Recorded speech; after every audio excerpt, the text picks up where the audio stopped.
नमस्कार। पत्रिका की इस खास बातचीत में आपका स्वागत है। हमारे साथ मौजूद हैं lieutenant general retired Arun Kumar Sahni ji. इन्होंने सेना में पराक्रम के साथ अपनी सेवाएं दी हैं। रक्षा के मोर्चे पर देश की लगातार सेवा करने के बाद अब कई तरह से अपने अनुभव और ज्ञान से देश की मदद कर रहे हैं। पॉलिसी मेकिंग में, युवाओं को स्टार्टअप में, और साथ ही डिफेंस सेक्टर कैसे भारत का आगे बढ़े इसमें। लेकिन आज हम बात कर रहे हैं एक खास मकसद से। बातचीत इस बारे में है कि कैसे अभी पिछले कुछ दिनों से, और हम खास तौर से शुरुआत करेंगे उस घटना से कि जो जम्मू के रजौरी शहर के बाहरी इलाके में पहले रविवार की शाम को एक आतंकवादी घटना होती है और फिर आज भी एक आईईडी ब्लास्ट होता है जिसमें जान माल का भी नुकसान बताया जा रहा है।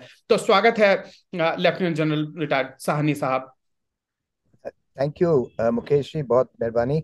सबसे पहले आज नया साल शुरू हुआ है, तो ये जिस चीज़ के ऊपर हम बात कर रहे हैं वो तो घटना ऐसी है जिसके ऊपर उसके साथ कोई शुभकामनाएं नहीं जुड़ सकती। But happy new year to बाकी सब जो सुन रहे हैं, और आपको और राजस्थान पत्रिका को आने वाले साल में और तरक्की हो। और ही जैसे आप कार्रवाई कर रहे हैं लोगों की सोच बोझ बताने के लिए और करेक्ट पर्सपेक्टिव देने के लिए, उसके लिए आपको बेस्ट विशेस। जी। अच्छा। तो जी, तो पहला सवाल आपसे यही पूछना चाहेंगे कि रजौरी के बाहरी इलाके में जो घटना हुई कल और आज भी हुई, तो इस पे एक तो आप इस तरह की घटनाओं के पीछे क्या कोई खास कारण देख रहे हैं? इस घटना के बारे में क्या कहेंगे? और इसके पीछे इस तरह की जो ताजा घटनाएं हो रही इसके पीछे क्या कारण देख रहे हैं? और फिर हम आएंगे कि जो लार्जर पिक्चर है उस पे सर। तो अगर आप इमीडिएट टाइम फ्रेम के अंदर देखें तो वो सिदरा और जो नगरोटा है, जम्मू नगरोटा रोड के ऊपर जो इंटरसेप्शन हुआ जिसमें 4 टेररिस्ट मारे गए, ड्राइवर भाग गया। अभी तक वो मतलब सर्च चल रही है उसके बारे में। वो एक तरह से सेटबैक था इन टेररिस्ट को, कि जो अपॉर्चुनिटी वो देख रहे थे, जो 26 जनवरी रिपब्लिक डे आ रही है उसके लिए शायद तैयारी के अंदर उनके एक तरह से बाधा पड़ी। बिकॉज आप लोगों ने वो उनका जो कैशे था और जो उनके टेररिस्ट जो इंडक्ट हो रहे थे वैली के अंदर, उनको एक तरह से जान का और माल का, दोनों का उनके ऊपर नुकसान हुआ। सो एक तो वो कारण है। उसके कारण आप देखेंगे कि जो रजौरी में हुआ है, अ, वो इंसिडेंट पहले दूर से फायरिंग की गई जिससे लोग इंजर हुए।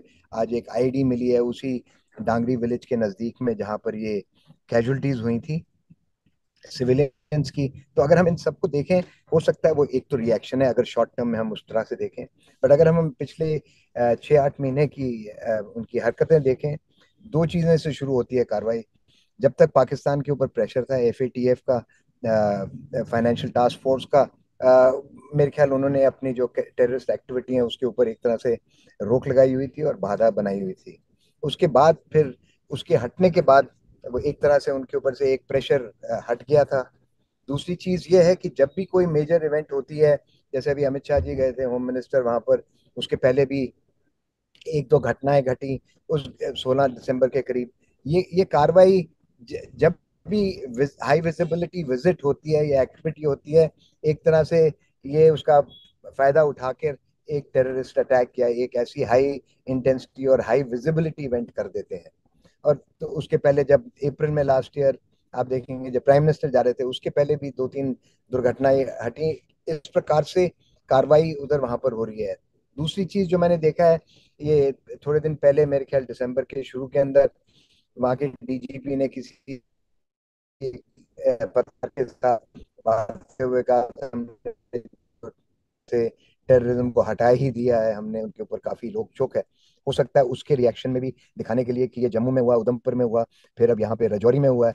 तो जो तीन जो मेजर डिस्ट्रिक्ट्स हैं जम्मू डिवीजन की, उन सब के अंदर कुछ ना कुछ ऐसा हरकत हुआ है जहां पर टेररिस्ट ने ये दिखाने का अंदेशा दिया है कि भाई हमारी प्रेजेंस अभी है, it is not all peace and security for and stability for all the people.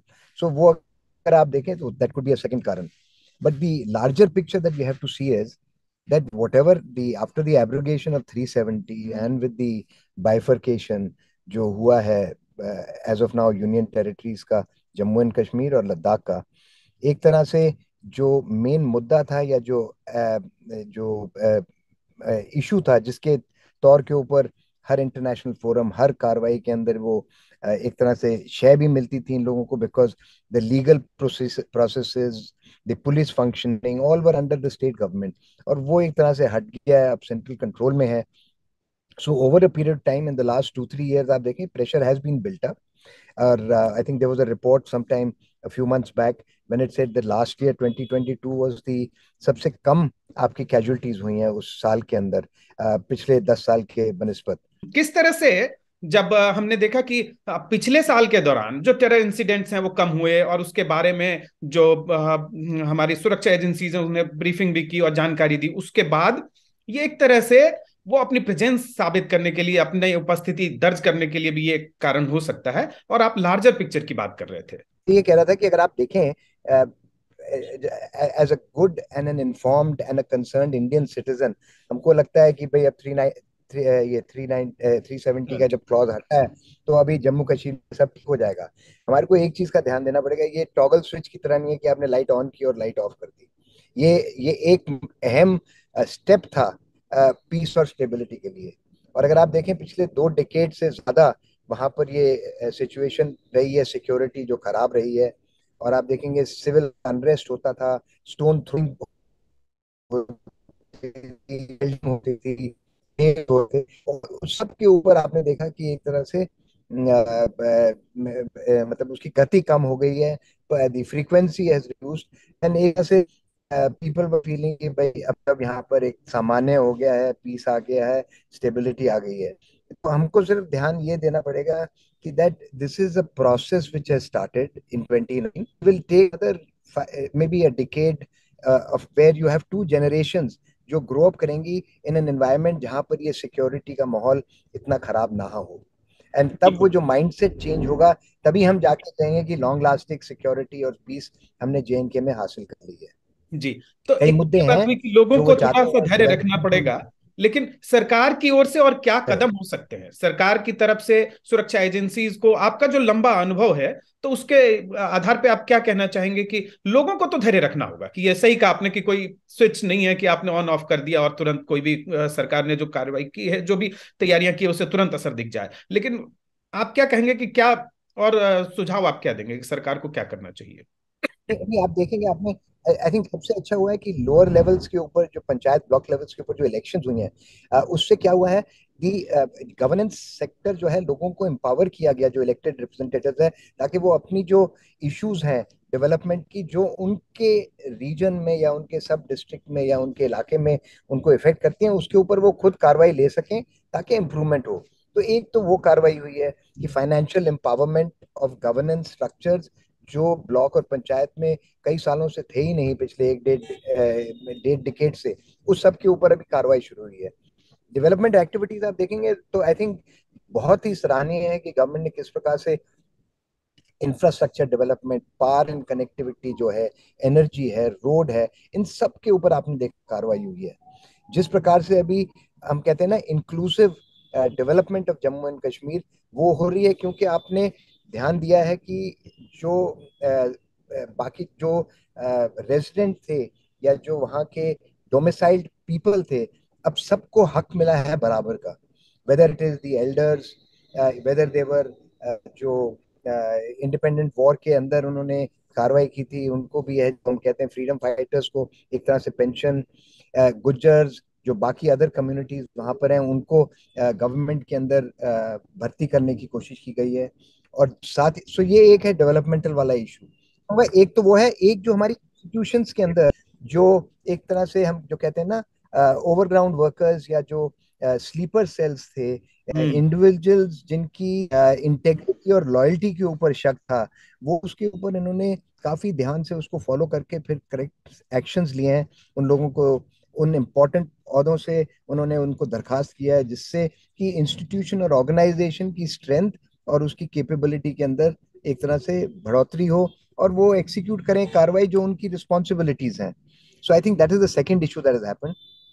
Security forces undoubtedly ये पिछले, स्पेशली जब कश्मीर का जो ये जो लद्दाख के अंदर प्रॉब्लम हुई है चाइना के बॉर्डर के साथ, गवर्नमेंट ऑफ इंडिया ने इमरजेंसी पावर में पैरामिलिट्री फोर्सेस को तो है ही है, बट साथ ही साथ आर्म्ड फोर्सेस को भी वो छूट दी है कि जो उनकी इमीडिएट रिक्वायरमेंट्स हैं, वो शॉर्टफॉल्स वो जल्द से जल्द खरीद सकें, और जो प्रोसेसेस एंड प्रोसीजर्स हमारे हैं उसके अंदर एक तरह से not really shortcut, but I would say fast track करके हमने इंडक्शन किया है। तो चाहे आप देखें बुलेट प्रूफ जैकेट्स की, चाहे आप देखें हथियार की, चाहे आप देखें कि जो उनका जो इंटेलिजेंस के लिए, सर्वेलेंस के लिए जो यूएवीज की कार्रवाई की गई है, एक तरह से आईएसआर के लिए आपके पास जो इलेक्ट्रो ऑप्टिकल डिवाइसेस हैं, अब उसकी इतनी प्रोलिफरेशन हो गई है कि हर लेवल के ऊपर आपके पास है। उससे आपकी अगर इंटेलिजेंस अगर होगा तो फिर आप कर सकते हैं इंट बेस्ड ऑपरेशंस कर सकते हैं, ताकि मिनिमम कोलैटरल डैमेज हो, और साथ ही साथ civilian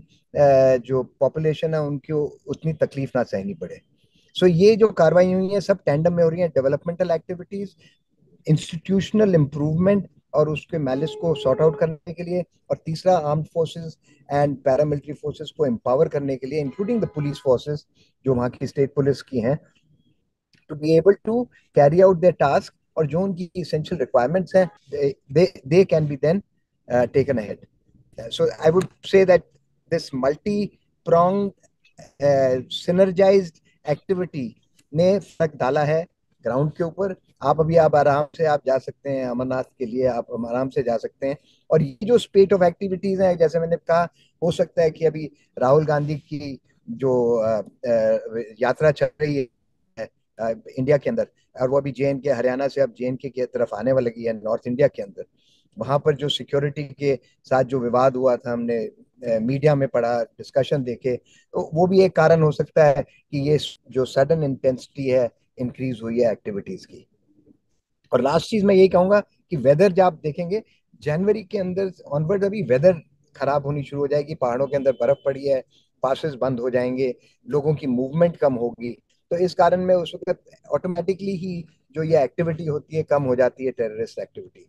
so maybe this is the last spurt before the winter sets in.